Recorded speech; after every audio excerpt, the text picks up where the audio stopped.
Hello, hello mga kamarites, mga kababy marites. So for today's mini vlog, tara't ipakita natin kay Meta kung paano ba talaga kumita ng totoong pera. So bali for today's video, magluluto tayo ng maruyang saging. Magja-jump on na tayo kasi hindi ko na nakuhanan ng video yung pagbabalat ko ng saging at pagtutuhog at pagtitimpla ko ng harina na ginamit sa aking maruyang saging. So kaway-kaway din pala sa aking lola, extra ko din daw siya sa aking mini vlog. So, ayan nga pala yung mga saging na aking ginagamit sa pagluluto ng maruyang saging.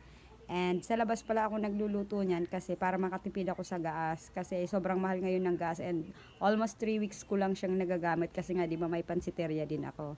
So, ayan, todo paypay lang ako. Then, may karton din pala ako sa harapan ko kasi masyadong mainit yung singaw ng apoy. Baka mas mauna pa akong maluto sa maruyang niluluto ko. And for that time, binabaliktad na natin yung ating maruya. So, bali yung maruya ko pala is binibenta ko lang siya for 10 pesos only kasi nabibili ko naman din sa murang halaga yung mga saba na ginagamit ko kasi nga probinsya to. So, maraming puno ng saging din. Bagsak presyo din nilang binibenta sa akin yung mga saba. So, bali papakita ko sa inyo yung ating finished product. So, ayan na yung finished product natin and nakasalang pa yung iba. So, yun lang. Thank you for watching. Follow for more. Babush!